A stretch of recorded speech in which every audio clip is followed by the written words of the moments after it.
Hello, good evening everyone and welcome. Hi, what a wonderful evening we have tonight.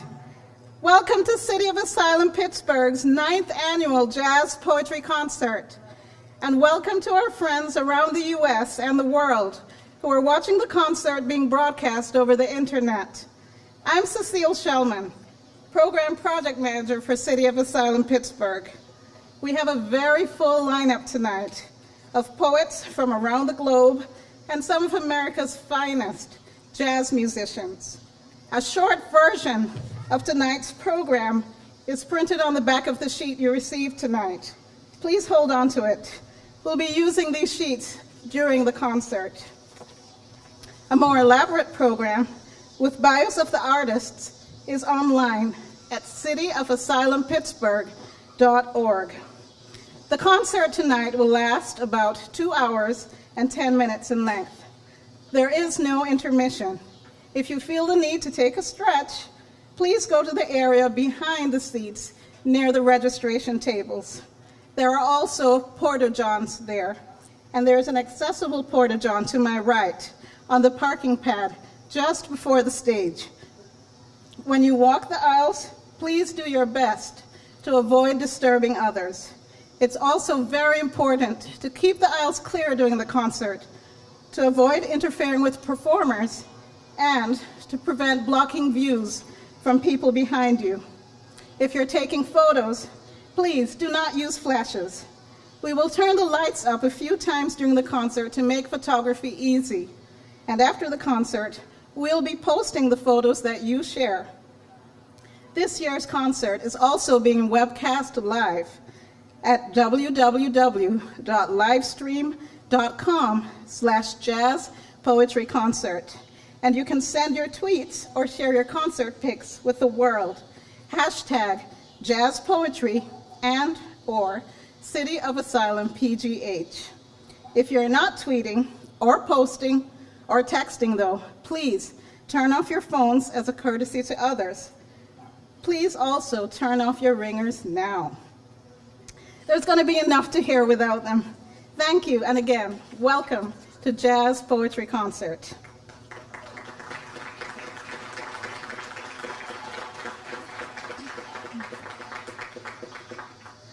Our first reader this evening is someone very special, Yaghoub Yadali. He is the 5th and newest City of Asylum Pittsburgh exiled writer in residence. He and his wife, Aki Kabiri, arrived in Pittsburgh on the 22nd of August, so they can barely say yins yet. Yaghoub is from Iran. He has made films, directed television, and he's been a journalist, but he is best known for his award-winning short stories and novels. One of his novels was a bestseller in Iran before it was banned because it included a love affair between an unmarried man and woman. The book had been approved for publication by government censors, but nonetheless, Yaghoub was sentenced to a year in prison.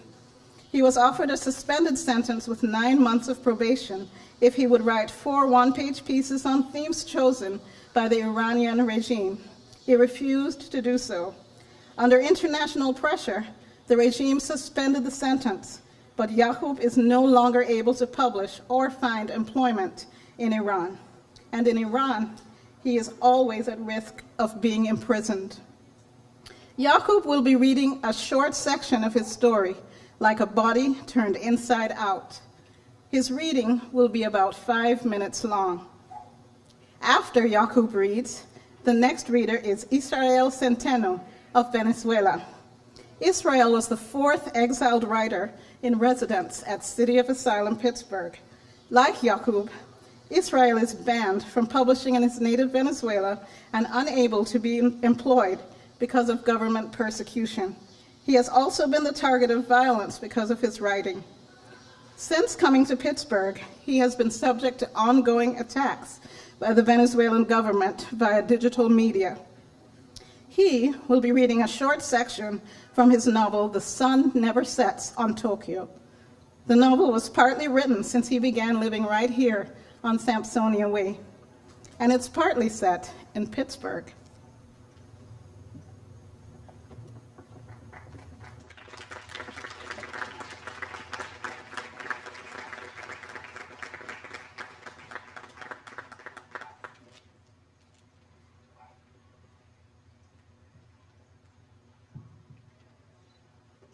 سلام بر پیتسبرگ. Hello پیتسبرگ. جای عجیبی باید باشد، شاید هم وضع عجیبی. یک صخره بلند بین 10 تا 15 متر، به طوری که اگر کسی آن را ببیند خواهد گفت خیلی صافه. به این معنی که امکان پایین رفتن یا بالا آمدن از آن بدون ابزار امکان ندارد و این برای قصه ما ضروری است. It must be a strange place, or perhaps a strange situation. A cliff or a wall is 10 to 15 meters high, shaped in such a way that whoever sees it will say it's so steep, meaning it is impossible to climb up or down without proper equipment. And this is critical to our story. Critical? At the bottom of the wall, there is a watering hole.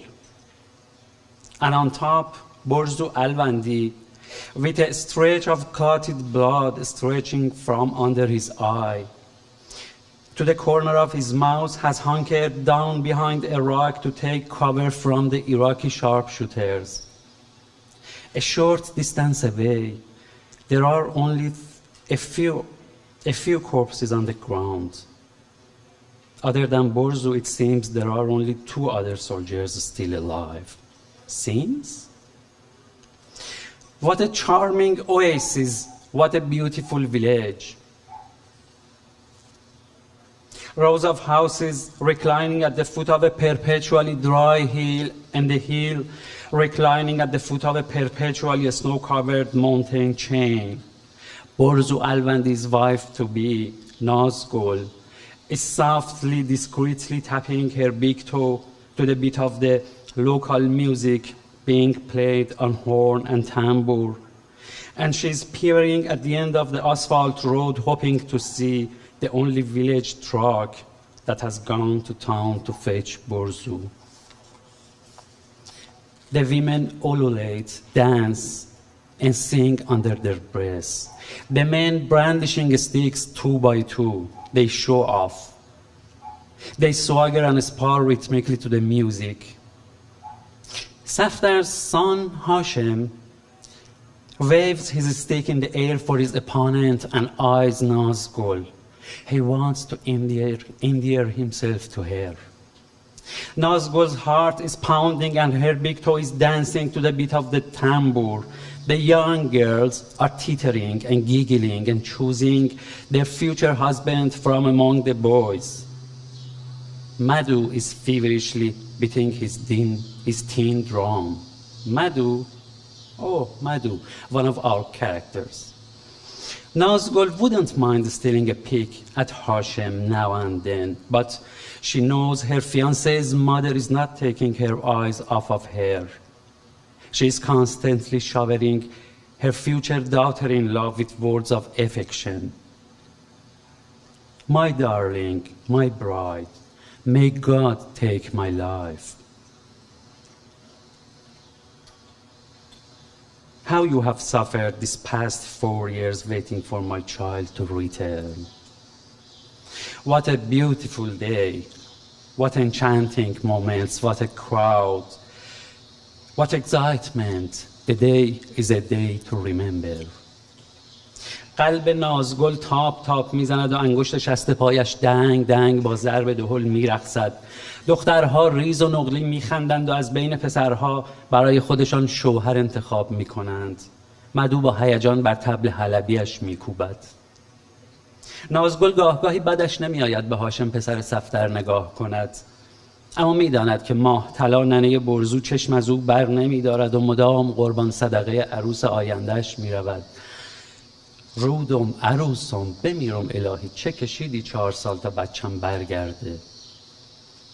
چه روز قشنگی، چه لحظات مسحور کننده‌ای، چه جمعیتی، چه شوری. روزی است به یاد ماندنی. The day is a day to remember. Thank you.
He listened to the radio, trying to understand people who were having an animated conversation. He was in Pittsburgh, but the station didn't transmit in English. Estaba en Pittsburgh, como podría estar en París o en Caracas. Trabajaba en un cuarto oscuro entre algunas proyecciones. Había aprendido a intervenir en ellas, a pasar de una a otra y a no ser visto. Era un fantasma. Ser un fantasma en Pittsburgh tiene sentido. Tiene más sentido que escuchar radio en eslovenio. He was in Pittsburgh like he could be in Paris or Caracas. He worked in a dark room surrounded by projections. He had learned to operate on them, to pass from one sweep of light with substance to another, to not be seen. He was a ghost. Fantasma. Being a ghost in Fantasma. Pittsburgh makes sense. It makes more sense than listening to the radio in Slovenian. Pittsburgh era la ciudad red de Humberto, o cuando se retiraba del Valle de Sombra. Allí trabajaba sin colaboración, a solas como un escritor. A veces daba una vuelta por las riberas de la Allegheny, miraba las flumbias ondas del río en invierno y las dos chimeneas de la vieja Haynes, detrás de las casas o rabino, con altas torres y áticos con ventanas sobresalientes y la atmósfera enrarecida de soledad extrema. Pittsburgh was the city network Humberto had chosen for the purpose of spending the night once he left the Valley of the Shadows. It was where he worked without assistance, alone, like a writer. Sometimes he would take a walk along the shores of the Allegheny. He'd look down at the leaden waves of the river in the winter, the two smokestacks of the old Heinz factory rising behind the rows of burgundy-tinted cobblestone houses. The houses had high turrets and attics with extended windows that stood out in a rarefied atmosphere of extreme Desde la solitude. revolución digital de última y definitiva generación, antes de reducir las ciudades a redes y las redes a su vez proyectadas en una secuencia aleatoria de proyecciones que se reflejaban entre sí, Pittsburgh era ya un lugar extrañado del resto del mundo. Extrañada del resto del mundo, la gente caminaba por sus calles ensimismada, con una premeditada apatía. Además de la gente negra, los herederos de una Europa cristiana ortodoxa, eslovenos, húngaros y rusos, filtraron una melancolía Pittsburgh had inefable. already become a place banished from the rest of the world. You couldn't notice the difference at first during a visit, a short stay, but people walked through its streets lost in their thoughts. This absorption wasn't dramatic. It was strange, a conscious fatality. They were premeditating apathy or disdain toward the irritating spiritedness of the tropics, of the black people. The airs of an Orthodox Christian Europe, Slovaks, Hungarians, and Russians filtered their ineffable melancholy. El jazz de Pittsburgh era diferente a cualquier otro jazz del mundo. Sus improvisaciones vaporosas le daban sentido a la niebla y al humo preexistente, incluso en los lugares helados y claros. Humberto había acopiado aquellas realidades y antes de trazar el nuevo mapa de la ciudad red sobre la antigua ciudad victoriana, preservó los paisajes, sugirió mantener los estilos, no solo de forma ilusoria. La atmósfera cambiante, el absurdo al acecho sin decidir a mostrarse con su absoluta morbosidad, el clima lluvioso, los bosques sobre las confluencias de los tres ríos fueron registrados cuadro a cuadro con metódica laboriosidad. Jazz in Pittsburgh was different from any other jazz in the world. Its vaporous improvisations gave meaning to the fog and smoke that already existed even in the clear and frozen places. He chose for a home an anticipation before the revolution of the final generation. On a wooded hill with a view towards the Ohio River, they built a Walmart supercenter after demolishing the ruins of Dixmont State Hospital, founded by Dorothea Dix. Humberto sale de los inmensos salones y camina por los pasillos de paredes descascaradas del antiguo hospital Dixmont. Siente el olor a herrumbe y a parásitas, la humedad pestilente, y entonces lo ve con claridad. No llegarán a Pittsburgh. Pittsburgh está reservada para una última batalla. Umberto. Berto, Berto. Berto. Berto. Umberto strolls through the immense rooms, walks through the hallways with peeling wallpaper in the old Dixmont Hospital. He breathes in and entertains himself with the smell of rust, fungus, parasites. The pestilent humidity inspires him, and then he sees with clarity. They will arrive in Pittsburgh on the next slow flight of the crows. Pittsburgh has been set aside for a battle.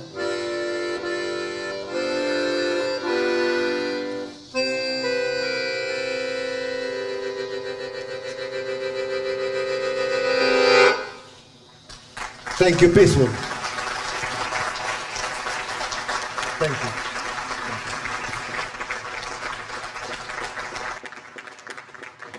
Oliver Lake is known to us as one of the great jazz musicians and composers. And without Oliver Lake, there would be no jazz poetry. He helped us invent the concept, and each year he has performed here on Sampsonia Way with a different group of musicians. Oliver has brought us the World Saxophone Quartet, Jerry Allen and Trio 3, the Oliver Lake Organ Ensemble, the Oliver Lake Big Band, Tar Baby, and last year, his steel quartet with guest Michelle Ndegeo cello. For many years, we have asked Oliver to bring us a jazz singer, one who can go toe-to-toe with his own incredible saxophone playing. Like always, Oliver took our request, and then he reached for the sky.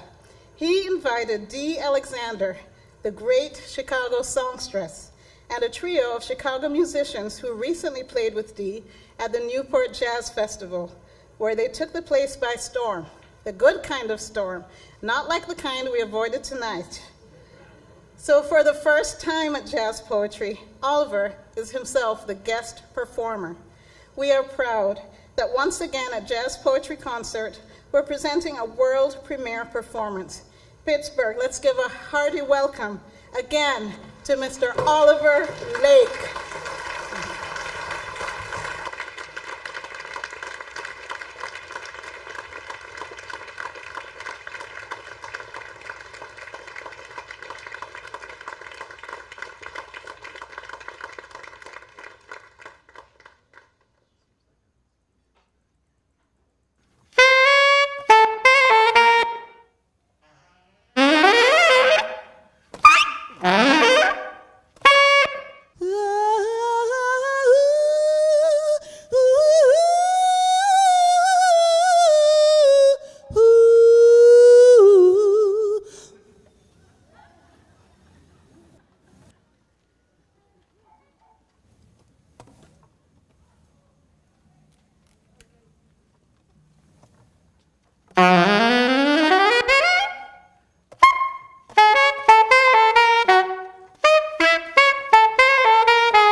sky, flitting from flower to flower, searching for the power to keep me in flight.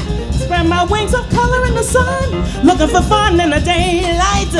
No time to waste, season is short, lots of joy to spread around town. Gentle wings that fly and sing, a quiet song of light and sound. In the metamorphosis, out with the old, in with the new. Outside the fluids of deranging wild, but the thine own self be true. Once in the cocoon, I had to break free. Another journey to guide me to another flower, for absolute power and understanding of what it is to be a butterfly.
Just a butterfly.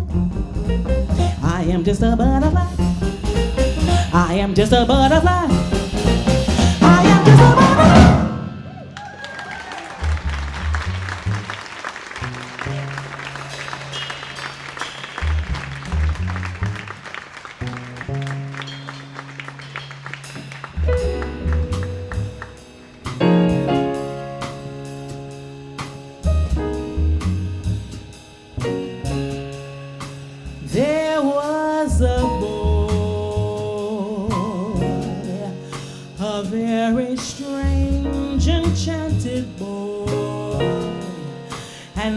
he'd wandered very far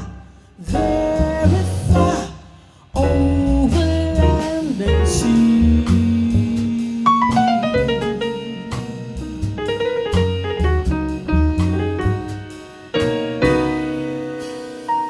A little shy,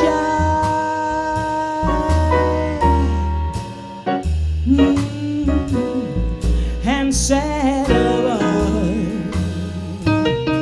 but very wise was he. And then one day,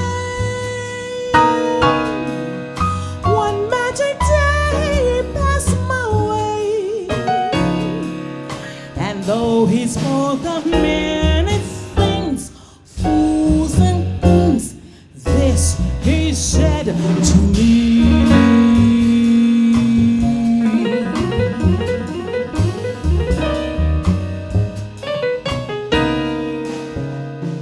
The greatest thing that you could ever learn is just to love and give love in return.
wanted very far over land and sea.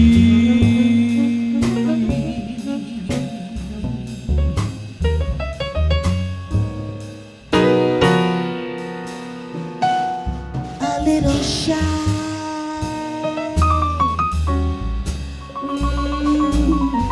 and sad alive, but very wise was he. And then one day, one magic day passed my way, and though he spoke of many things, fools and kings, this he said to me.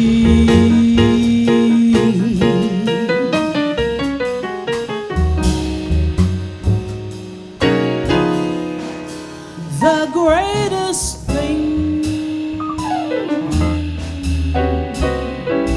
that you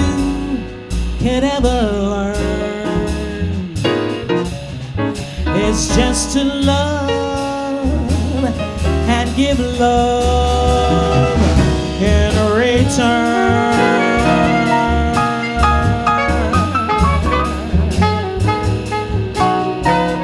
Spread love every day.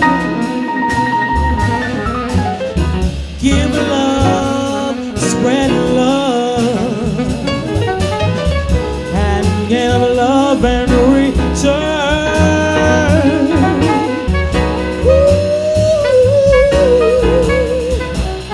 Spread love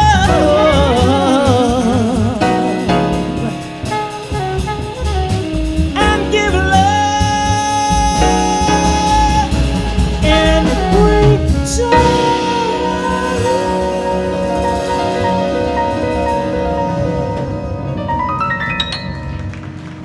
Thank you. Spread love each and every day. Thank you.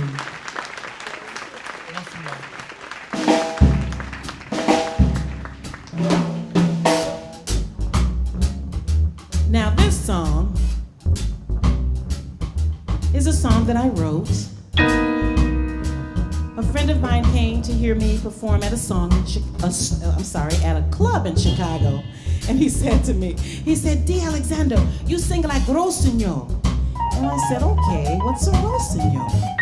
Well, it's a beautiful bird that sings and flies at night. A nightingale. I thought it was so beautiful. I wrote a song about it and it goes like this. Beautiful bird flying across the sky.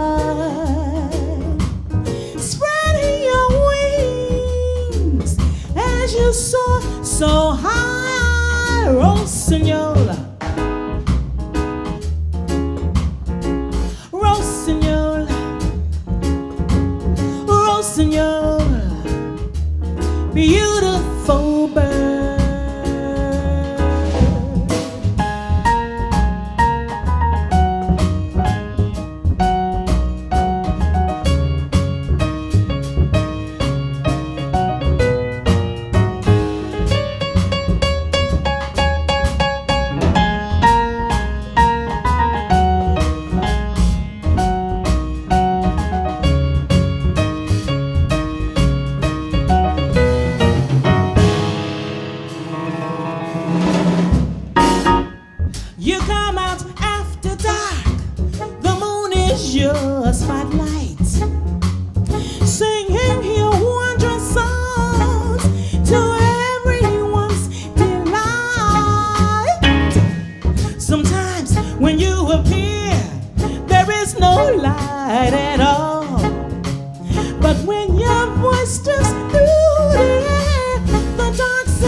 Sublime, floating in the gentle breeze, soothing the souls of men whose hearts are real at ease.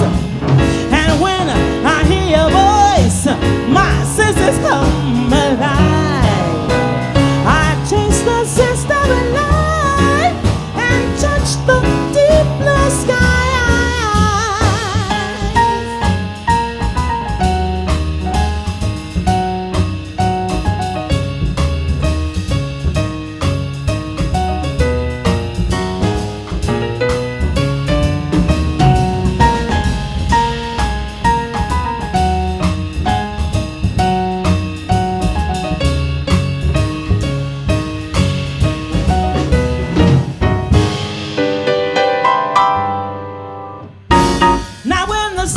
Sets for the day, I wait patiently for your heavenly cries to lull me to my dreams. The sound that emanates from this creature of the sky makes those whose countenance is low come to an all-time high. A voice that's so sublime, floating in the gentle breeze, soothing the souls of men whose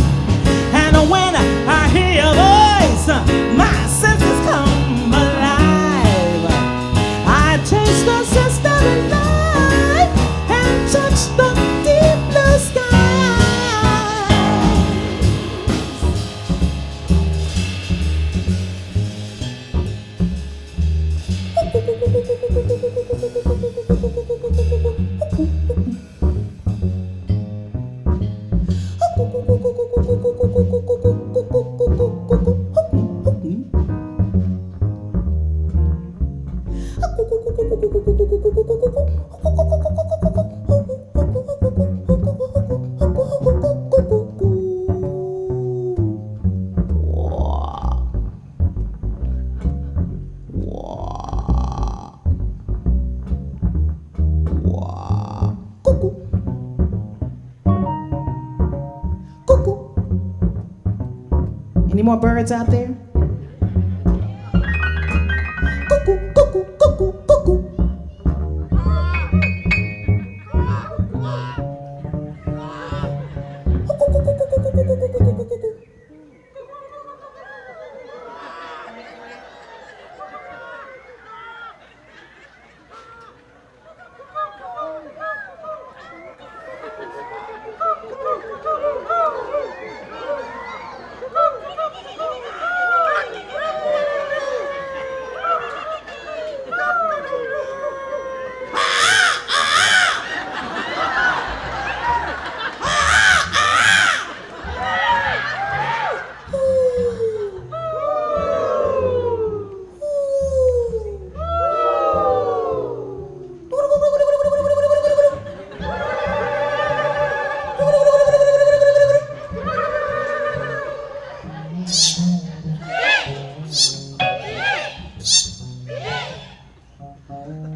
Miguel de la Cerna on piano.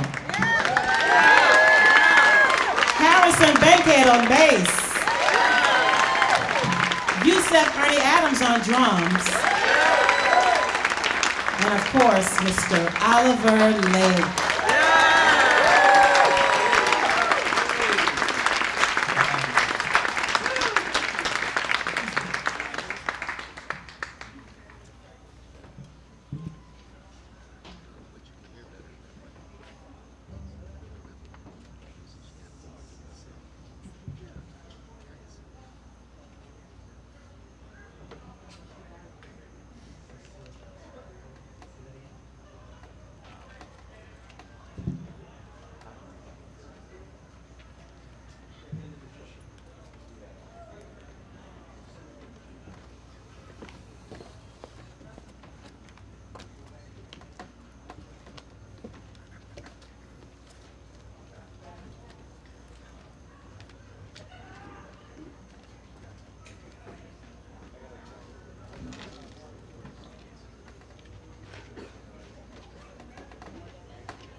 Now, wasn't that absolutely incredible, ladies and gentlemen? Give it up again.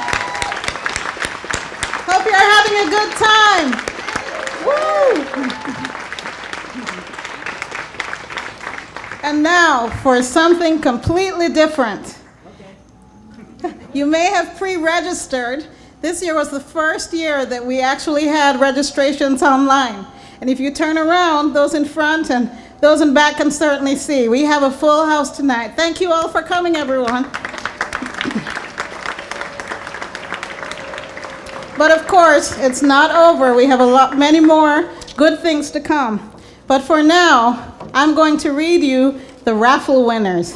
You might not have known, but you were entered into a raffle. if you pre-registered or if you filled out a registration form earlier tonight.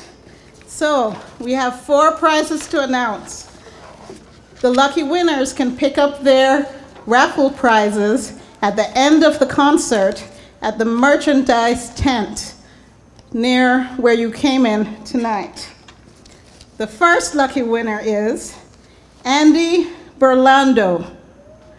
Woo, everyone. Great. He's from zip code 16415. He's won a signed copy of Salman Rushdie's Shalimar the Clown and a CD by jazz legend Oliver Lake, whom you just heard tonight. The second winner is Bernard Grandjacques. Now, I hope I got your name right. Sorry if I didn't.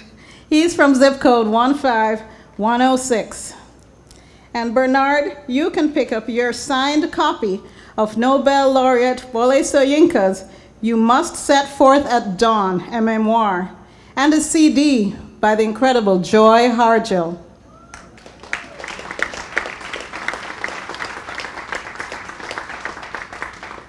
The third lucky winner tonight is Patricia Joseph from 16066. She has won a signed copy of Joy Harjo's book, How We Became Human, and a City of Asylum t-shirt. The fourth winner, actually, let's applaud her. Lucky her. The fourth winner tonight is Rajeen Singhal from zip code 15228, who has won a one-night stay at the Inn on Mexican War Streets and a $25 gift certificate from Rita's Italian Ices. Yeah.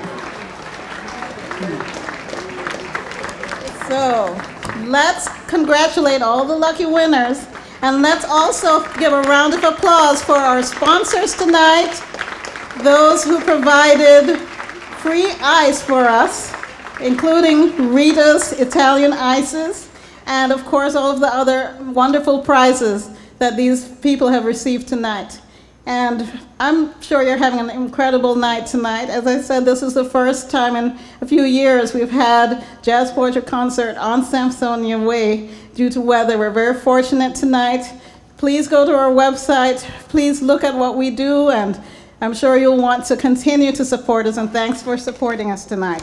I'll be back. Thank you. And I'm back. I'm not done. I'm honored now, we're getting a little more serious here.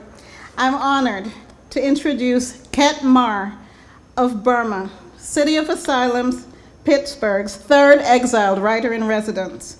Before coming to Pittsburgh, Khet Mar had been imprisoned and sentenced to 10 years and later placed on death row for writing poetry in support of Aung San Suu Kyi. She and her family lived right here at 324 Sampsonia Way, now known as the Pittsburgh Burma House. The mural on the outside was painted by her husband, Tante Mang, and there's also an inscribed story by Khet Mar. Khet Mar is now working as a journalist at Radio Free Asia in Washington, D.C. It gives me great pleasure to welcome her back this evening. Put your hands together, please, for Khet Mar.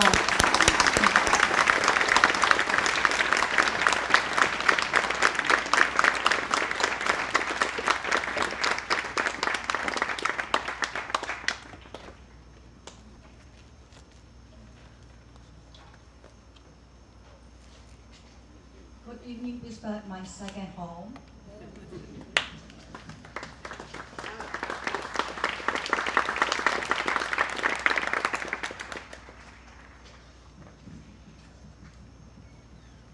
Last night, I cried. That was the night of September 26, 2007. Earlier, I'd had 2 glasses of white wine at a gathering. The wine warmed me to the sudden change of weather. As sand melts ice, the wine melted my sadness into tears. That night was good to hold many warm hands, hands from Argentina, the Czech Republic, Russia, Malta, Montenegro, Malaysia, Hong Kong, many warm hands. Oh, those loving hands of the world. Their warmth and kindness went straight inside me. They understood. They could feel what I felt. It was palpable. This love is also like a gift to my Burmese people. I will take that gift back with me to Burma. Like magic, with an enchantment of color, America's early autumn gives way to winter. It's not easy for this Burmese girl who came from 104 degrees Fahrenheit to live in 40 degrees Fahrenheit. My hands and feet chill redly in my room. Looking out at the sunlight, I love seeing the bright rays which I used to loathe in sizzling Burma. Sun is at the cold, but the breeze is chilling. From my window, I watch the Iowa, the river I've come to love. It has become my companion. I recall the warm words of poet Rahidot, my friend from South Korea. You must really be in love with the river, she said. Yes, I am. She went on. The flowing water at night is fascinating. The surface is supple and calm, but underneath, that surface runs restless water struggling to find its freedom. Only those who love and observe the river can perceive this phenomena. She said it with a smile as yellow light from the lamppost embraced the sliding night waters. I see her face and her words ring on in my thoughts. When I had my fill of the river, I returned to my room. Here I read, write, think of my two sons, watch TV, listen to news. My mind wanders. I sigh, I cry, I talk Google Talk. At bedtime, I snuggle under my thick blanket. I began to hear voices and images, the voices and images of despair across our world. Who is causing them? Are they causing these miseries, or are we letting them happen? In our world, things happen when you don't want them to, and things don't happen when you want them to. Though I don't know what or who to hate. When others' lives don't go as I had hoped, a painful and tearing hatred emerged in my mind, but a promise of love sleds the demons from my mind. I lie still beneath the heavy blanket, but my sadness and the anxiety are alert and kicking. I've become the night flow of the river, beneath the surface, engaged in a skirmish with the current. I pray that those voices and images of distress may drift away on the tranquil surface. And I pray for their peace and mine. May all living things be at peace. Thank you.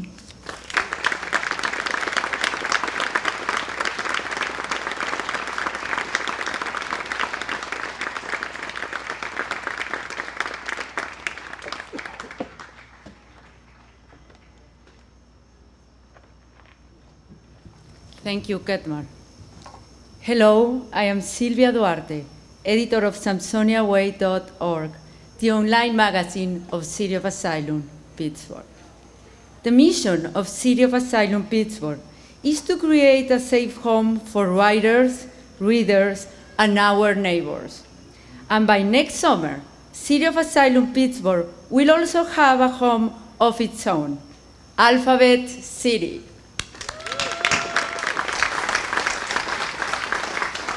Our Alphabet City Center, with a bookstore, a bar restaurant, and spaces for readings, performances, workshops, and community meetings, will be opening in the former Masonic Temple on the Northside. We plan on opening late next spring or early summer. At City of Asylum Pittsburgh, we think writing and reading liberate the imagination. but only a small percent of the world has a legal system that defends those rights and the writers. Right now, the worst countries in the world for writers are Turkey, Iran, and China. City of Asylum Pittsburgh has presented writers from each of these countries in free events on the Northside during the past 6 months. One change of note is that Burma no longer appears on that list.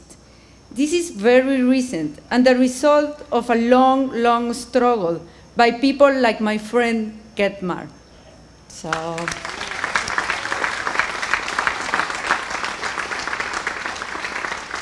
Burma is still in transition, but seeing the changes in the past year gives hope in what had been one of the bleaker, more enclosed societies in the world. In 2009, City of Asylum started an online magazine on literature, free speech, and social justice. Khet Mar, Israel, and Yaghoub are some of our writers. Just like City of Asylum Pittsburgh protects persecuted writers here on Sampsonia Way alley, and just like City of Asylum Pittsburgh celebrates creative expression in events like the jazz poetry concert, our magazine, SampsoniaWay.org, seeks to protect writers and celebrate creative expression around the world, wherever it is in danger. In fact, last year, 878 different writers came under attack. When we came tonight, each of us was given a piece of paper with the name of one of these 878 courageous writers, many of whom were killed or have been imprisoned for many years. Did you find it? Did you find it? Yeah. Okay.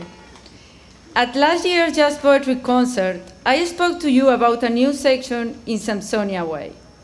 It is called Fearless Ink, and it now includes regular columnists from 9 countries around the world. You may remember that last year I spoke about Orlando Pardo, our columnist from Cuba. Orlando had been arrested for his columns and his blogs. He and Mesfin Negash, our columnist from Ethiopia, are 2 of the 878 writers you hold in your hands tonight. Tonight, I am pleased to say that Orlando is not only not in jail, but he is here in Pittsburgh to lead us in the raising of our placards. Welcome, Orlando.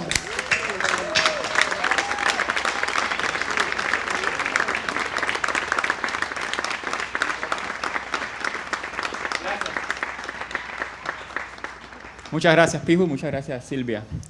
It's my great honor to be here this night as a writer, as a freelance photographer, as a member of an emerging movement in Cuba involving internet, although my country has no access to internet at all, where we are very strongly struggling for all kinds of fundamental rights, freedom of expression, of course, freedom of movement, freedom of investment. We cannot invest in our own country, and ultimately freedom to participate in the life of my own country. This struggle not always has the proper international solidarity from democratic countries, and so it's my great honor, not only on my behalf, but on the behalf of all the independent journalists and bloggers in Cuba, to be here in Pittsburgh in this great event of City of Asylum, Pittsburgh. If you allow me, I will share some words. As you mentioned, the statistics from Freedom House and PEN, and it's important to remember that behind these statistics, we have individuals, men and women being repressed. When we registered tonight, as you mentioned, each of us was given a placard with the name of one writer who was persecuted last year. In a few moments, not now please, Silvia and I are going to ask you to raise your placard in front of you, like this, and the lights will go bright, and then the names of the placards will glow. I think it's a very beautiful and solemn homage. Our photographer and our videographers will document the entire audience, showing the names of every writer persecuted last year. These photos and the video will continue City of Asylum Pittsburgh campaign to protest the persecution of writers and independent thinkers. In addition to mass protests like this, City of Asylum Pittsburgh also publishes the work of endangered writers and gives them a platform in their annual Exiled Voices Day. Pittsburgh is the only city that conducts a campaign to defend creative freedom of expression, and it will further enhance the reputation of the city as a defender of human rights. Silvia, muchas gracias. Silvia and I, gracias. Silvia and I now will count to 3, and then please raise your placards until not yet, but it's like that. Like that. Okay. So You have the word, Orlando. Okay, muchas gracias. I would like to say one last sentence. It's from an important person in Cuba that said, the first victory that we can have is that we hold no hate in our hearts against our enemies. We believe we are all brothers. So, for all the persons that cannot do this tonight, let's raise our placards. 1, 2, and 3. Let's hold it. Let's hold it. Let's hold it.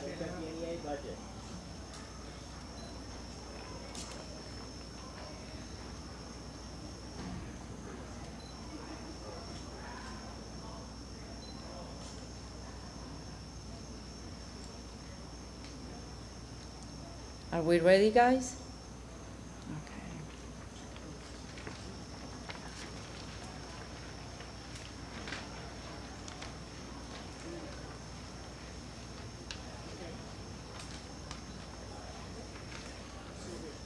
Thank you so much. Muchas gracias.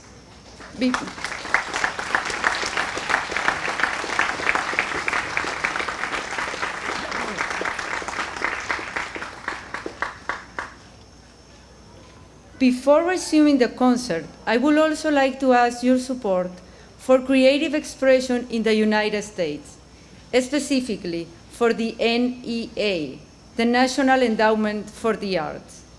The budget of the NEA is 0.004% of the entire budget of the US. And even though the NEA budget is minuscule, there are proposals to cut it in half. The NEA has provided $20,000 or more of funding for this event for the past 5 years. Without its support, it is not clear how we can continue producing the jazz poetry concert. We would like to do a brief shout out for the NEH, which we will send to the Congress. So, after I count to 3, please say, "Don't cut the NEA budget." So we are going to do it like this. The first time we are going to practice. And the second time is going to be for real, so we can send it. Is that okay? Okay, so 1, 2, 3. Don't cut the NEA budget. Okay, that was great. Just one more time and we are done. So now it's still better that we need it. Okay. 1, 2, 3. Don't cut the NEA budget. Great, guys. Thank you so much.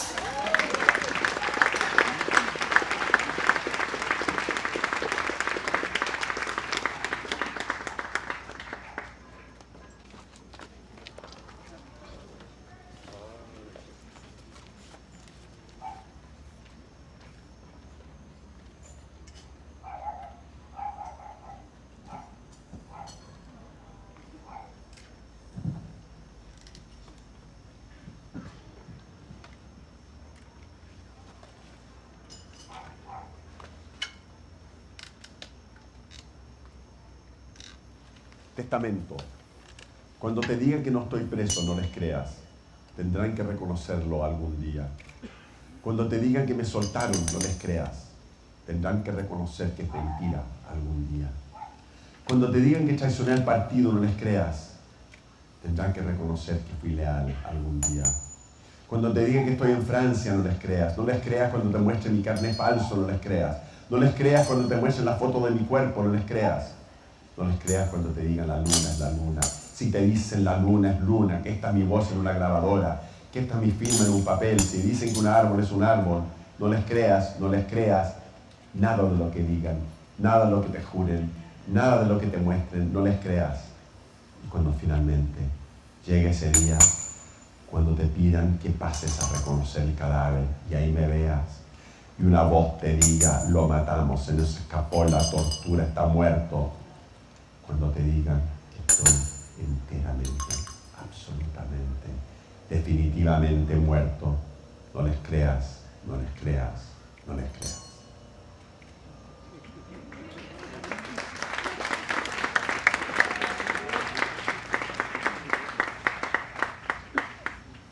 Last will and testament. When they tell you I'm not a prisoner, don't believe them. They'll have to admit it someday. When they tell you they released me, don't believe them. They'll have to admit it's a lie someday. When they tell you I betrayed the party, don't believe them. They'll have to admit I was loyal someday. When they tell you I'm in France, don't believe them. Don't believe them when they show you my false ID, don't believe them. Don't believe them when they show you the photo of my body, don't believe them. Don't believe them when they tell you the moon is the moon, if they tell you the moon is the moon, that this is my voice on tape, this is my signature on a confession. If they say a tree is a tree, don't believe them. Don't believe anything they tell you, anything they swear to, anything they show you, don't believe them. And finally, when that day comes, when they ask you to identify the body and you see me and a voice says, we killed him, the poor bastard died, he's dead, when they tell you that I am completely, absolutely, definitely dead. Don't believe them. Don't believe them. Don't believe them.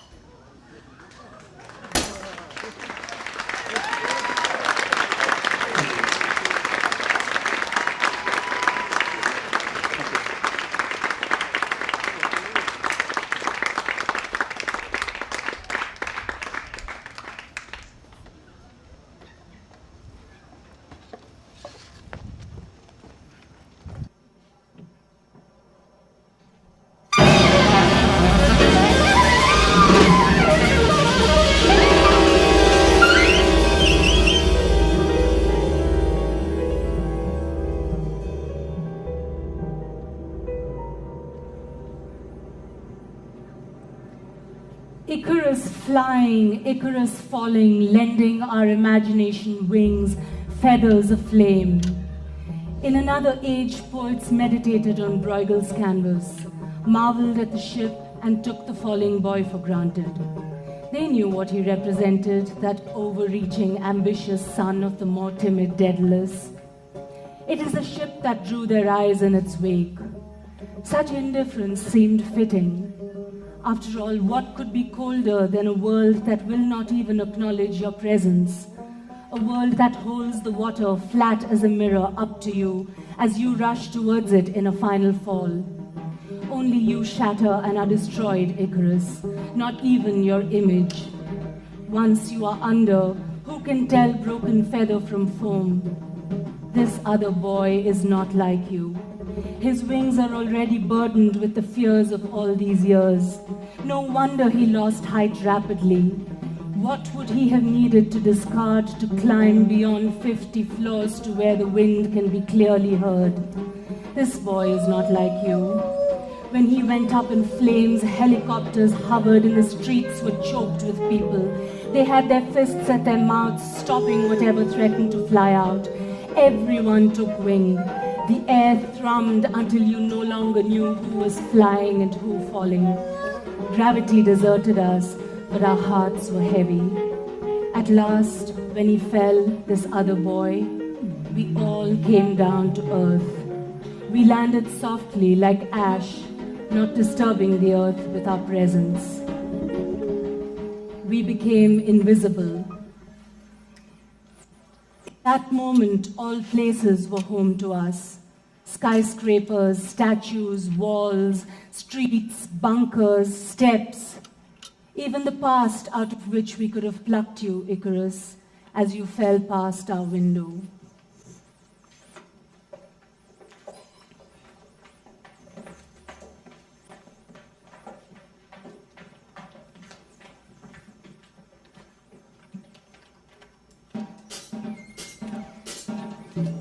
photogenic.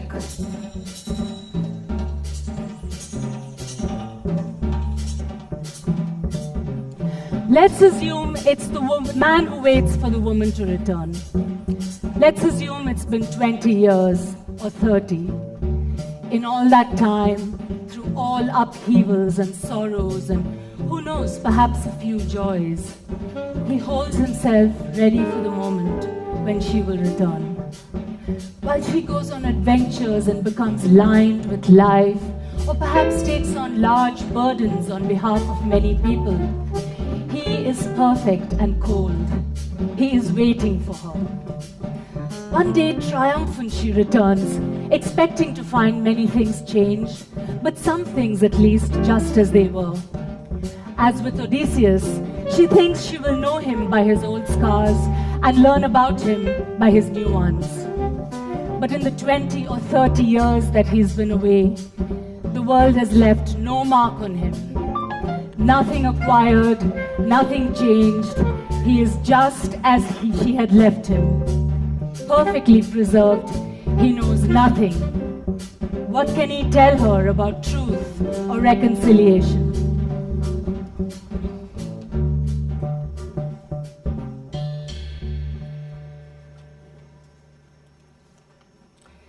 Redacted poetry is a message in a bottle. You have one book with you.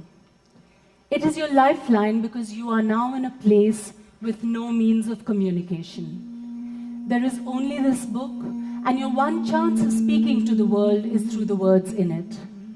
So you compose your message in your head. You mark the words in the book, and you carefully cut them out one by one, knowing all the while that for every word that you use up, others will be lost on the reverse. This is the opportunity cost of making your message. But you do it anyway because you must. At first, your dispatches are voluble and profligate. Soon you ration your words. As the pages become cutouts, the book speaks differently to you. It must now be a classic because every time you read it, it shows you something new.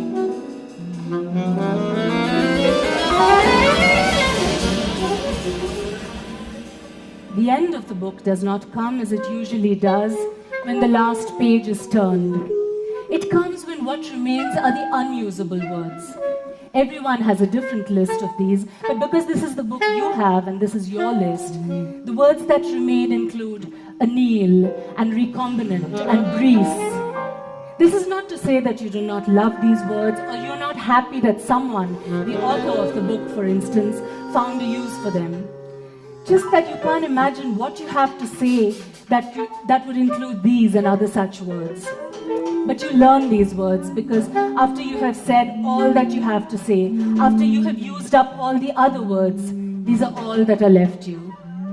Until other words come from the outside, until they can be recycled, the words you don't want or need are your companions through what you hope is only a temporary silence.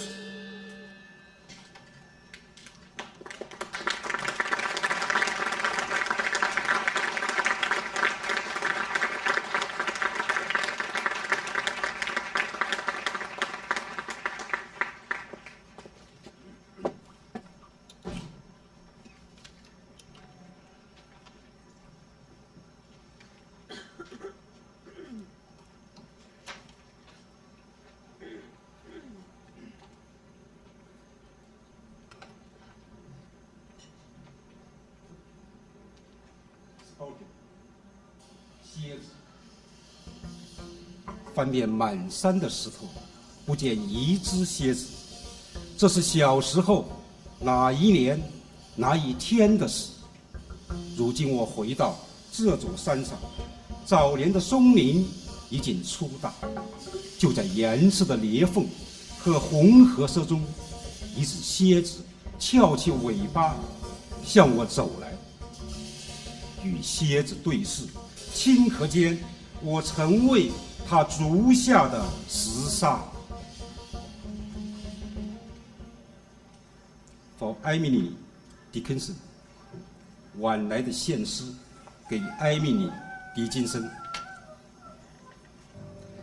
自30岁后，你就渐渐疏远了人群，你的世界，只剩下花园里一棵孤单的橡树，篱笆边几丛凋残的百合，野蜂只在词语间飞舞，还有楼上卧室里的2扇窗户，一扇向南，一扇向西，让任何人都很难同时面对。在你死后100多年，我来到这里，花园里的那棵古老橡树仍在生长，告诉我什么叫做永恒。百合和鸢尾花星星点点，带着一样的明媚。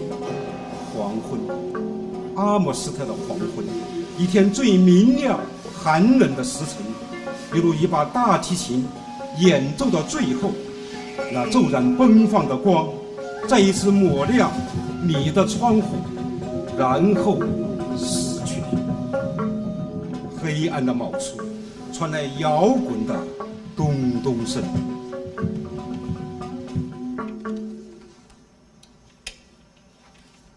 The North， 北方。在北方，冬日比夏季还要明亮，而在它最明亮高远的时候，我就听到了一种歌声。That year， 那一年，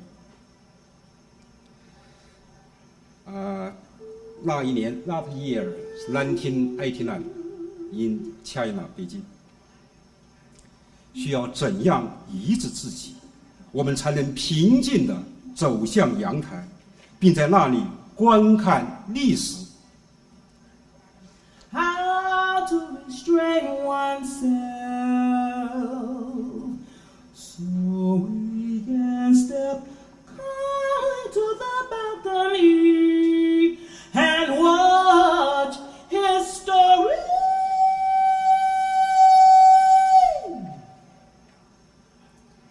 The last days， 晚年，大师的晚年是寂寞的。他这一生说得过多，现在他所恐惧的不是死，而是时间将开口说话。The master's days, last days are solitary. In this life, he's already said too much. Now he fears not death, but that time will open its mouth and speak.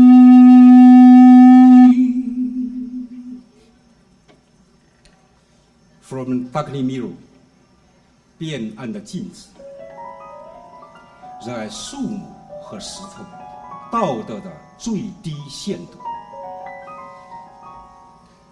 是到了从墙上取下从前女友的画的时候，但在新女主人公投来的目光中，该把它放在何处呢？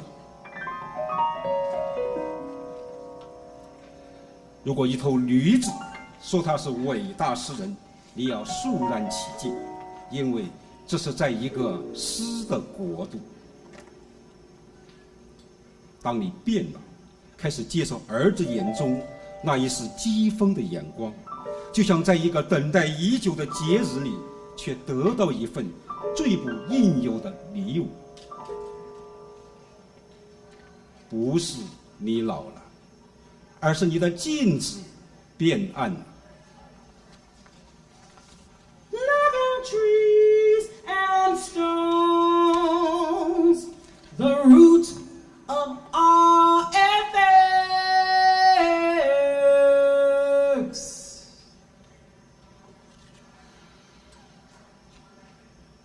再一次获得对生活的确信，就像一个在冰雪中用力跺脚的人，在温暖自己后，又大步向更远处的雪走去。多年之后，重游动物园，他仍一如既往的迷恋于使馆，而而你想看到的已不再是老虎或天鹅。现在，你走向被孩子们围住的猴山。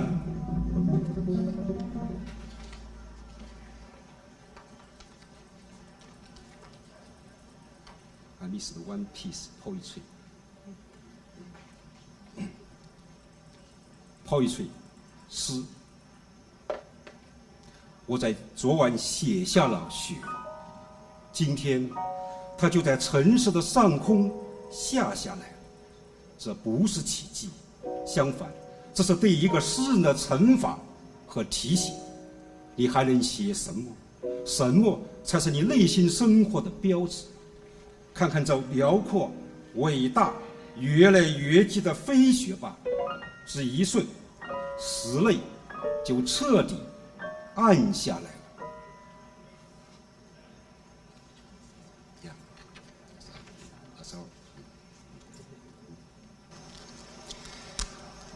I bear with my son.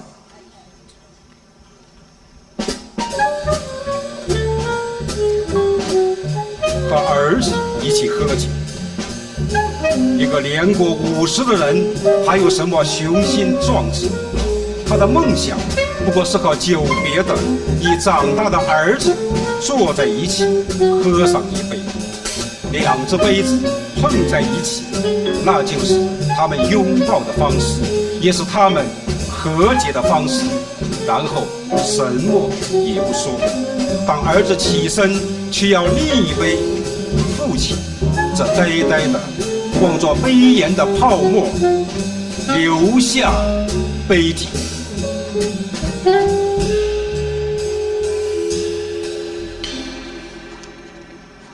谢谢 ，Thank you。The Trayvon Martin case. The tragedy reminds me of the Rodney King case. They said he controlled the situation. In Trayvon Martin's case, they said he caused his own death, even though he was being followed, chased, suspected, and profiled. Trayvon Martin case, they said it wasn't about race. From the beginning, the guy was released under the supposition that the shooting was in self-defense, a standing your ground kind of thing. On July 13, 2013, a jury of 6 women, all but one who were described as white, found him, the guy, not guilty, even though Trayvon was being followed, chased, suspected, and profiled. He was not the person who was standing ground. The other one, the guy, was standing his ground and was in fear of his life, even though he was the one following, chasing, suspecting, and profiling. I'm sure he wanted to stop and frisk. But like I said, on the 13th of July, 2013, the guy was found not guilty. I even think he has collected his gun and gone home. I mean, went somewhere, probably not home.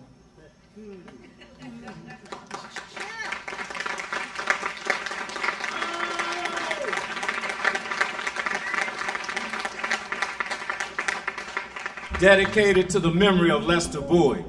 I want those earrings. He was a funny, crazy, wild kind of guy. We knew each other since I was 15 years old or so. He was 1 year older than me. He was opinionated and forward, played the trumpet the same way. I want those earrings. He was a leader. Everybody that came into contact with him lined up because he was in front. We went on my first road gig with a blues band to California back in the late 60s. We were together the first time I smoked herb. I followed the art ensemble to Paris with phone contacts he gave me. The one and only time I got drunk, I passed out and threw up. I was at his house back in St. Louis when he and Fontella were married. I want those earrings. He was the one who inspired me to pursue music full time by saying, if you work your butt off, in 10 years nobody will know when you start playing. That's if you're playing your ass off. Because I was saying, 20 years old, it's too late to start to play the saxophone. So we go way back. High school days. I want those earrings. He wanted to do his last tour, not for 10 days, but for 6 weeks. A warrior he was, fighting to the end, saying shit like, get that memorial song ready for me, but also saying, yeah, I'm gonna beat this thing. I want those earrings. He was in the bag building, influencing, blowing, speaking, moving. Lester leaps in jumps Lester, a natural comedian, kept you laughing and in amazement. I want those earrings. 11/8/1999, he passed.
I am not afraid of love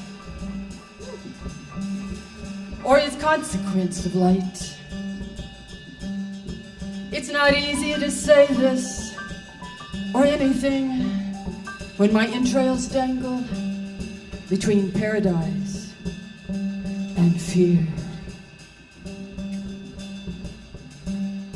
I am ashamed I never had the words to carry a friend from her death to the stars correctly, or the words to keep my people safe from drought or gunshot.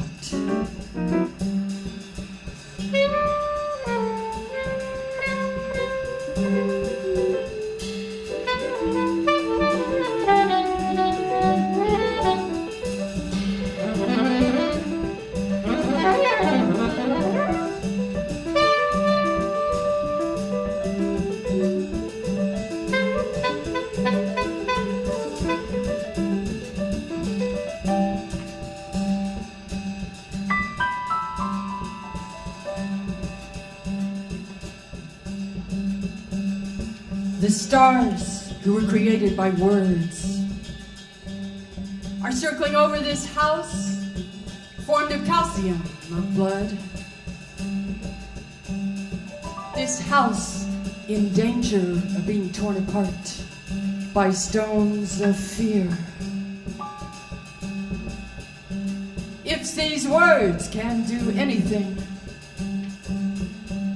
if these songs can do anything, I say,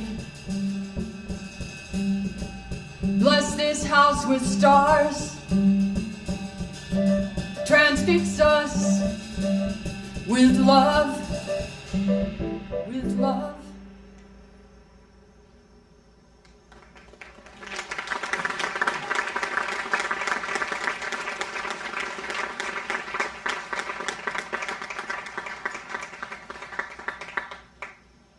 The musician who became a bear for Jim Pepper.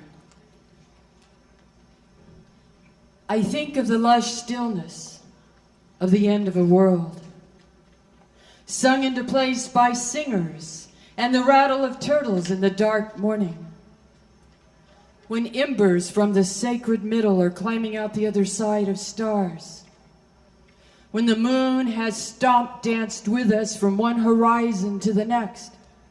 Such a soft awakening.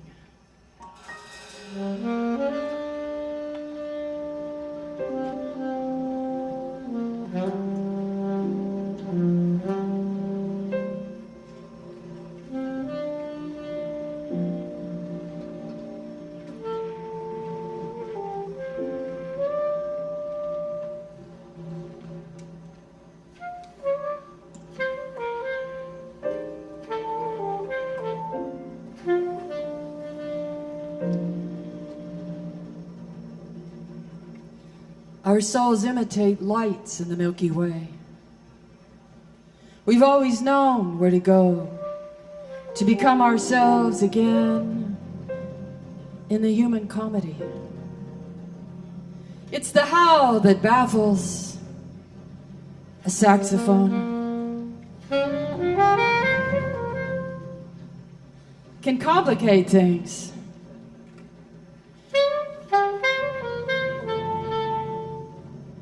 You knew this, as do all musicians, when the walk becomes a necessary dance to fuel the full heart. Or the single complicated human becomes a wave of humanness and forgets to be ashamed of making the wrong step.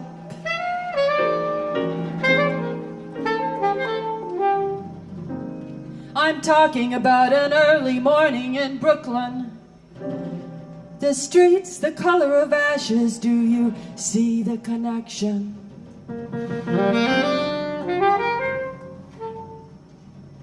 It's not as if the stars forsake us. We forget about them, or remake the pattern in a field of white crystal, or of some other tricky fate.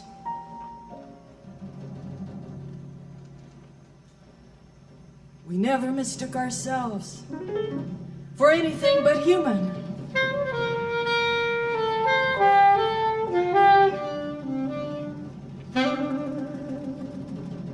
And there's the saxophone again.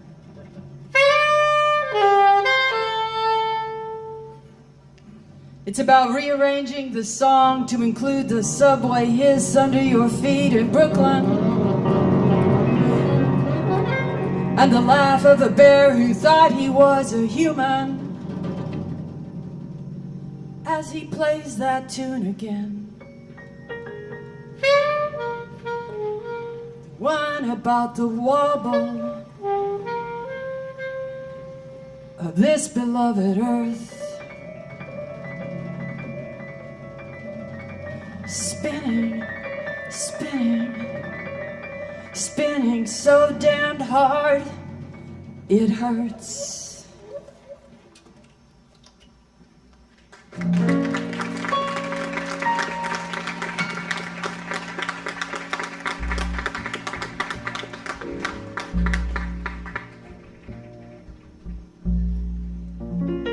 Stood at my door, peered out from the wreck of a 3-day drunk. Your eyes said, good man works with hands and wants a chance. You wanted a ride to the other side of town. No way to walk the bridge over Suffering Creek. One day I will be rich enough. One day I will be lucky enough. One day I will have horses enough to marry you with, to marry you with.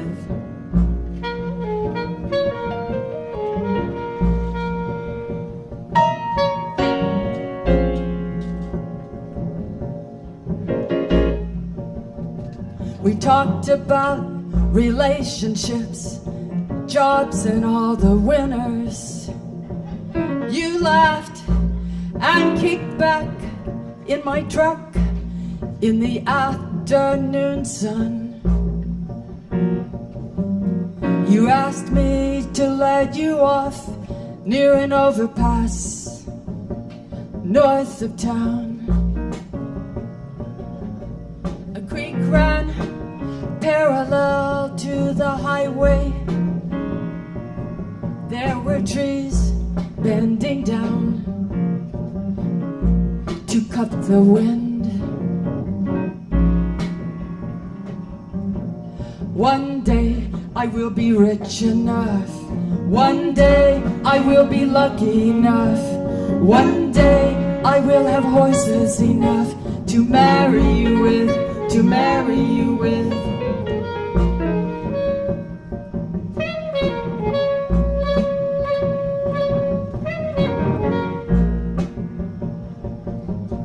When I look back, you were walking west. Work shoes and tools over your shoulder. A little rain began to fall from sparse, lucky clouds. Did you find a place to sleep? You light the dark as you sing your traveling song. One day I will be rich enough. One day I will be lucky enough. One day I will have horses enough to marry you with, to marry you with, to marry you with, to marry you with. Hey ya ha, hey ya ho, hey ya ha, hey ya ho, hey ya ha.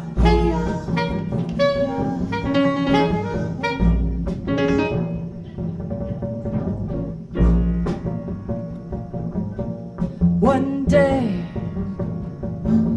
we'll have songs enough. One day we will have poems enough. One day we will have words enough. One day we will have just as enough. One day we will have peace enough. One day, one day, one day, one day. Hey ya ha, hey ya ho, hey ya ha, hey ya ho, hey ya ha, ha, ho, hey ya ha, hey ya ha, ho, hey ya, ho. One day we will have love enough. One day we will have love enough. One day we will have love enough. One day we will have enough love. We will have enough songs. We will have enough love, love, love, love.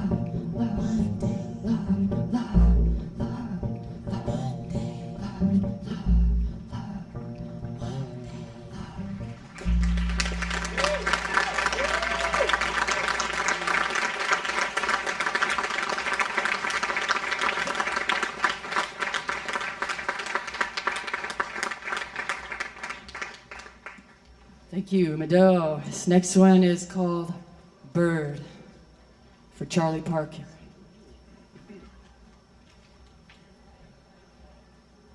The moon plays horn, leaning on the shoulder.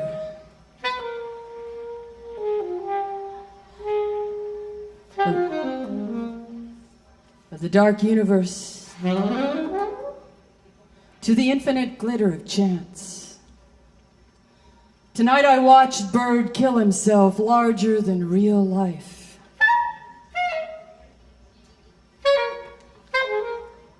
I've always had a theory that some of us are born with nerve endings longer than our bodies out to here. Farther than his convoluted scales could reach.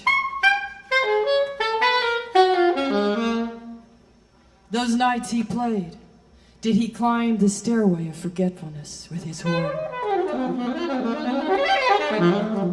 A woman who is always beautiful to strangers.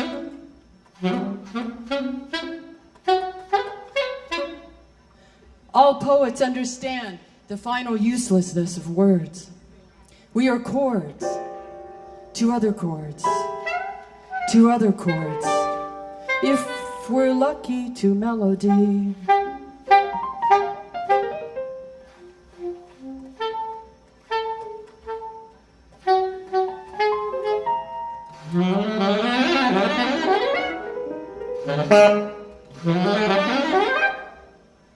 The moon is brighter than anything I can see when I come out of the theater, the music, than memory of music, or any mere poem. At least I can dance to ornithology or...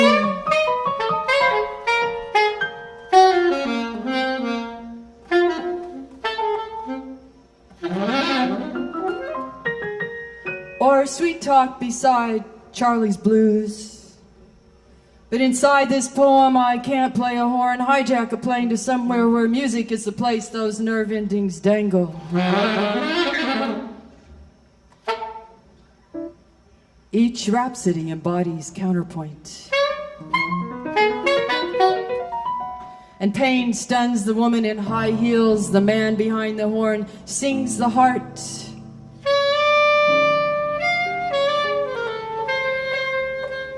To survive is sometimes a leap into madness.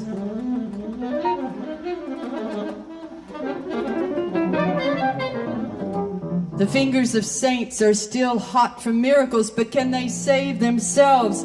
Where is the dimension a God lives who will take Bird home?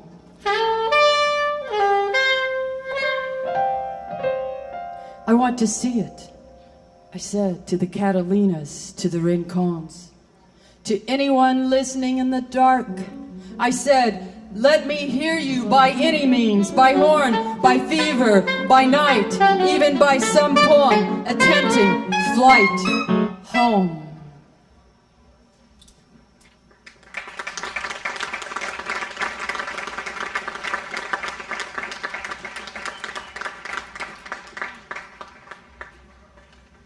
This poem is no, and it's a response to the wars that seem to be going on all over the world.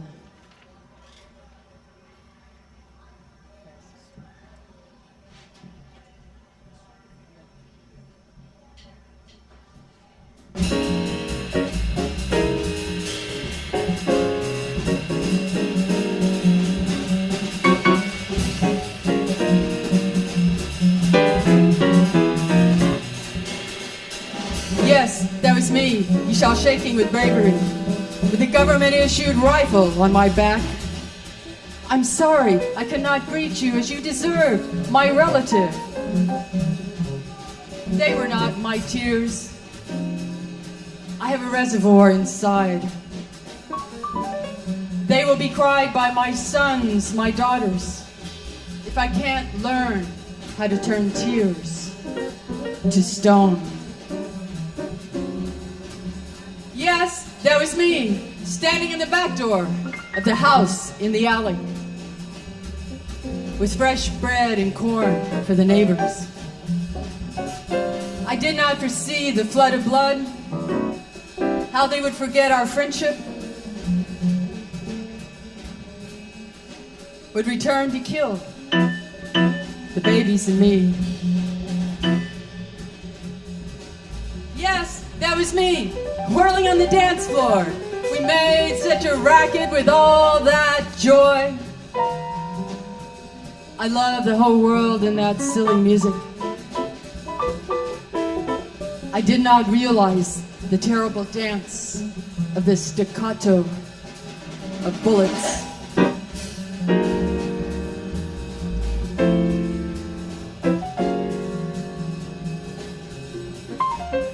Yes, I smelled the burning grease of corpses. And like a fool, I expected our words might rise up and jam the artillery in the hands of dictators. We had to keep going. We sang our grief to clear the air of turbulent spirits.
Yes, I did see the terrible black clouds as I cooked dinner, and the messages of the dying spelled there in the ashy sunset, everyone addressed Mother.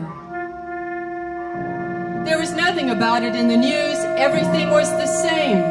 Unemployment was up.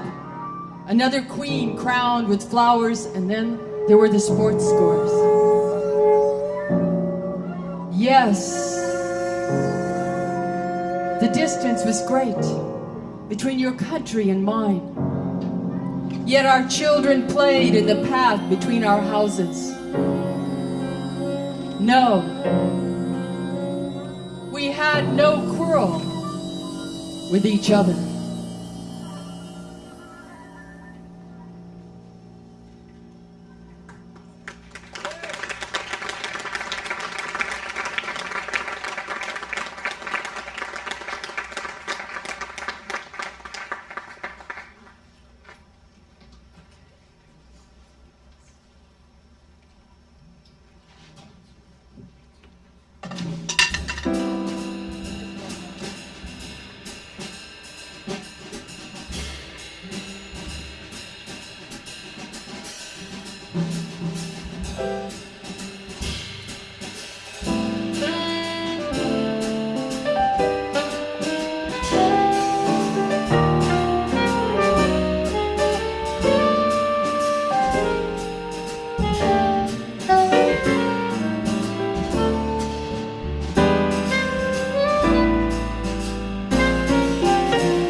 for my enemies.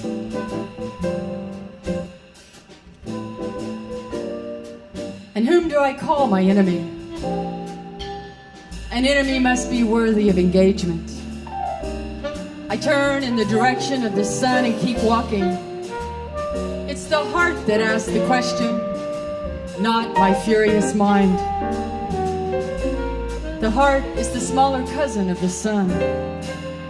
It sees and knows everything. It hears the gnashing even as it hears the blessing. The door to the mind should only open from the heart. An enemy who gets in risks the danger of becoming a friend.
This is my heart. 95% of all the songs and poems in the world are love songs. I love you. I'll love you forever. I used to love you forever. That's what it comes down to in the end. I was inside listening, and when I looked out in my mind and from my heart's eye, I saw everybody here as luminosity. And that's what it is. That's what this city of Asylum is. That's what jazz is. That's what poetry is. That's what we are. That's the heart of all of us. That's what we are. All the rest of it, we humans like stories. We like intrigue. We get a hit off conflict. But that's how we learn. That's who we are. We fall down, we get back up again, and say, I love you, I forgive you, I love me, I forgive me, and then we start all over again. This is my heart.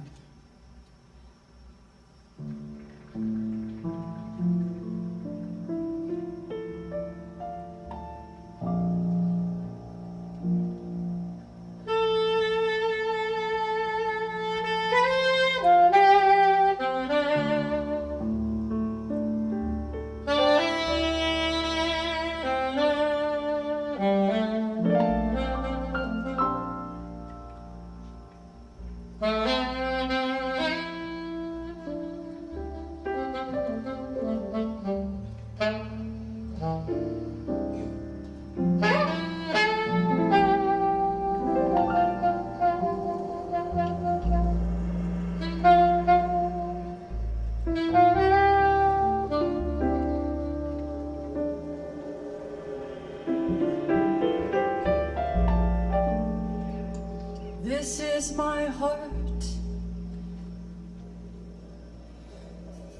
It is a good heart. Weaves a membrane of mist and fire. When we speak love in the flower world, my heart is close enough to sing to you in a language too clumsy for human words.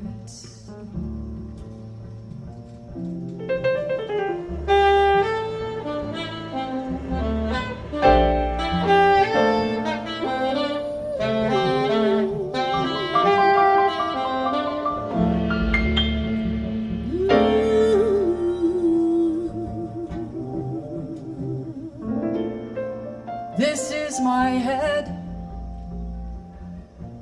It is a good head. Was inside with a swarm of worries. What is the source of this mystery? Why can't I see it right here, right now, as real as these hands hammering the world together?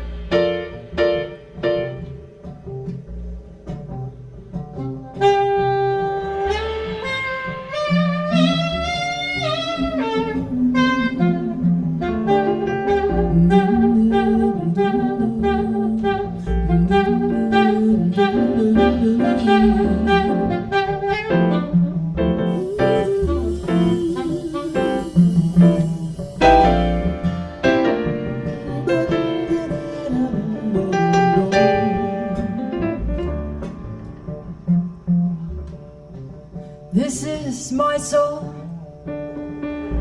It is a good soul. It tells me, come here, forgetful one. And we sit together. We cook a little something to eat. Then a sip of something sweet. For memory, memory, memory.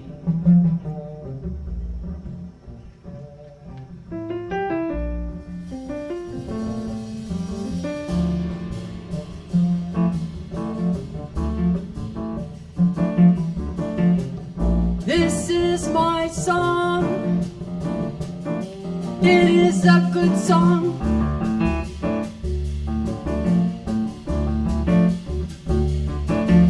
You walk forever the border of fire and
next to me. Put your head here. My heart is close enough to sing. My heart is close enough to sing. Close enough, close enough. Come close enough, come close enough to sing to you. To sing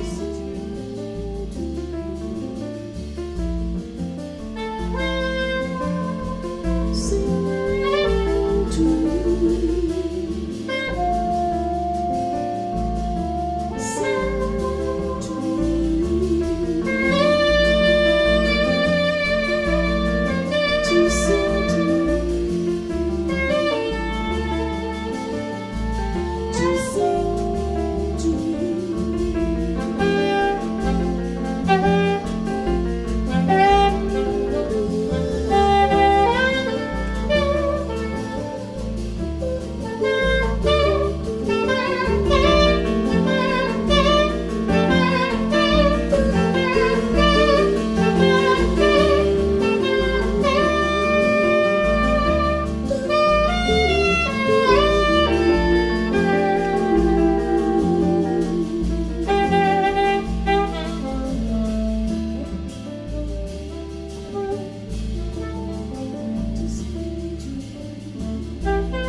Come lie next to me.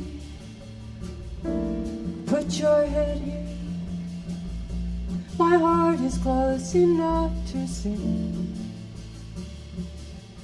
To sing. To sing.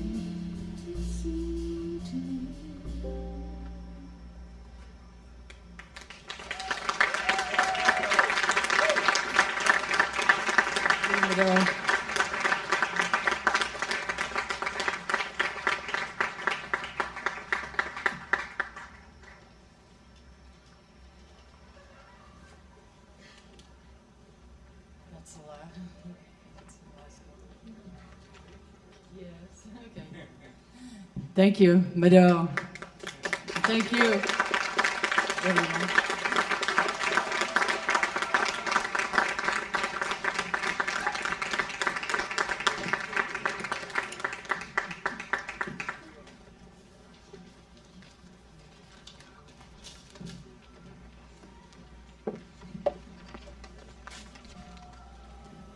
Ladies and gentlemen, what a treat we have had tonight. What a feast we have enjoyed.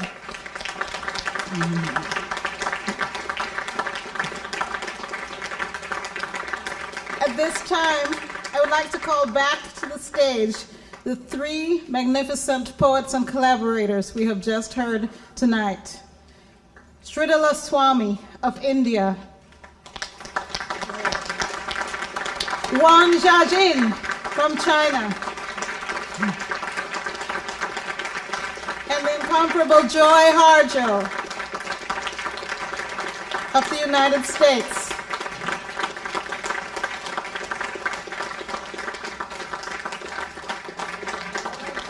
Thank you so much.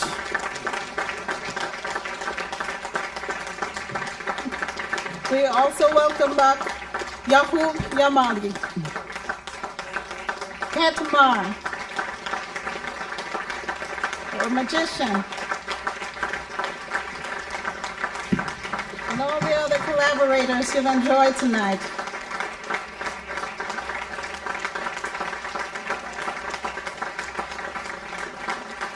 Israel Centeno.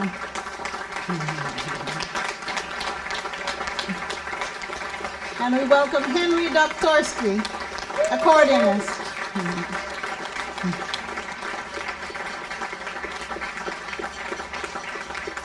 And the amazing Oliver Lake with Dee Alexander and trio. Thank you so much.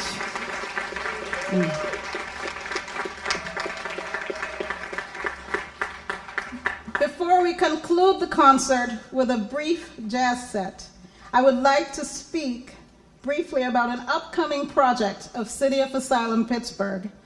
It's the first in a series of projects we are undertaking over the next year for those who live and work on the Northside, to collaborate with great artists from around the world and create new artwork about the Northside. Oliver Lake will be in residence at City of Asylum, Pittsburgh for 10 weeks next year.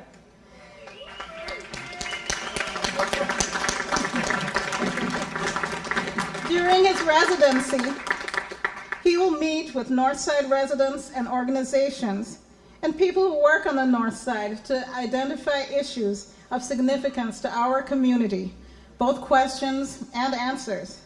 He will then compose jazz settings that use these questions and answers as song titles or lyrics to be recited, chanted, and or perhaps sung by a chorus and maybe even by soloists. Oliver Lake will select Pittsburgh area jazz musicians, writers, and artists to work with him in creating new work from the responses and texts submitted by the community, and to stage and incorporate dance, video, and other performance elements as he deems appropriate. Recorded selections from the work in progress will be posted to websites of organizations participating in the project and made more broadly accessible as extensions to City of Asylum Pittsburgh's mobile tour app. Thank you very much, ladies and gentlemen. Enjoy the final set.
decides the way it goes. Yesterday I was very small. Now check me out, I'm 10 feet tall. Tomorrow I'll be slowing down. The next day I might not be around. But when it's time to say goodbye, I know that I'll be satisfied. 'Cause I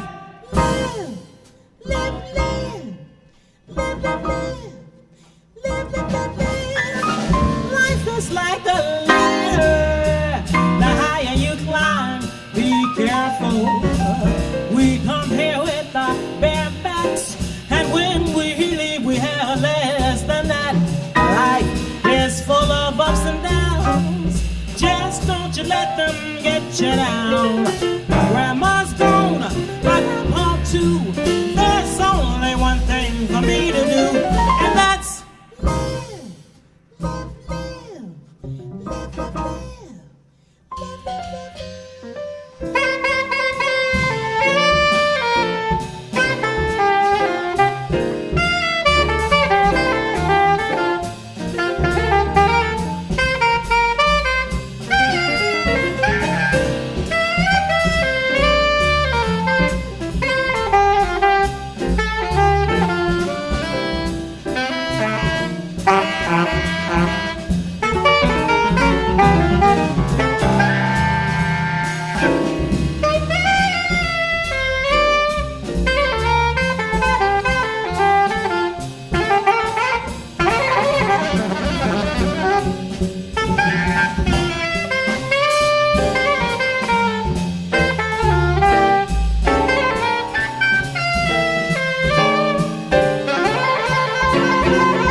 late.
Ernie Adams.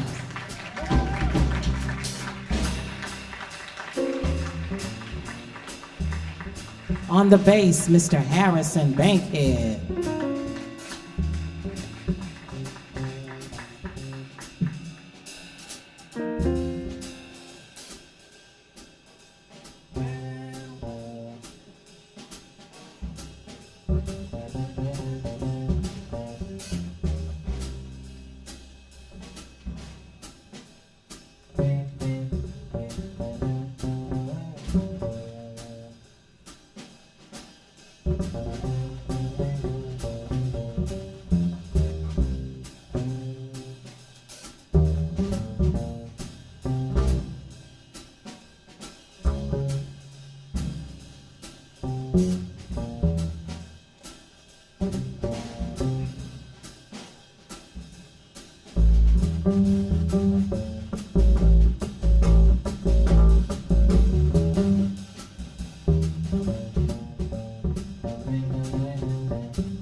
That's Harrison Bankhead.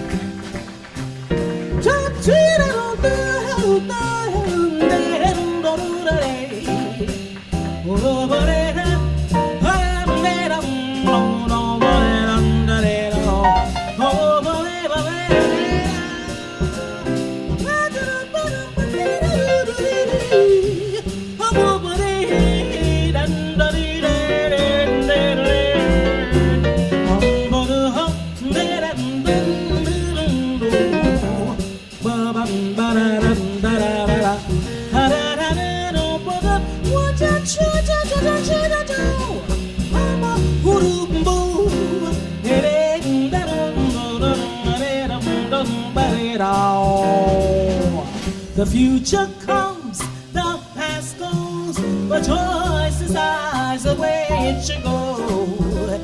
Yesterday, I was very small.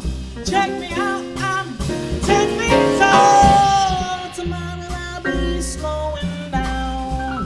The next day I might not be around. But when it's time to say goodbye, I know that I'll be satisfied. 'Cause I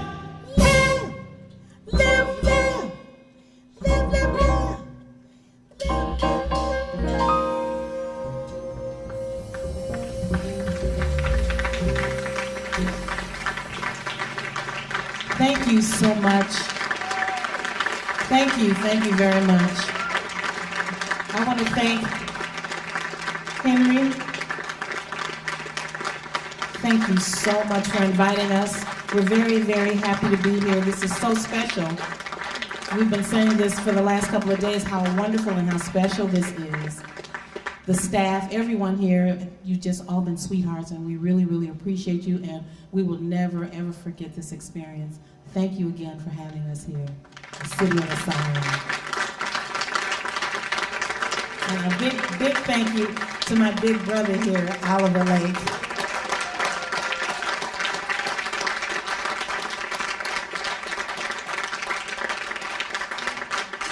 After you sizzled on the last number, I thought I should be pinning the City of Asylum Pittsburgh Medal of Honor on you to keep for your stamina and enthusiasm. Thank you so much. We started City of Asylum because we believe that having great creative artists in our midst frees us for our own creative power. It makes our lives more fulfilling, and it makes our community a better place to live. Tonight, I think, is a real example of how it can empower us, how it can lift us, and it's more than I could imagine is possible. Thank you to the band. Thank you to the poets and writers. Thank you to the many volunteers, the production staff who erected all this in our alley today, the City of Asylum staff who've been planning this for months, and most of all to you, the audience, thank you. If you liked what you saw tonight, you can do several things. You can come to some of our other events. We have a number of readings coming up. And of course, you can support us by making a donation. We're a nonprofit. Tonight there are boxes and they take cash or charges. We're equal opportunity.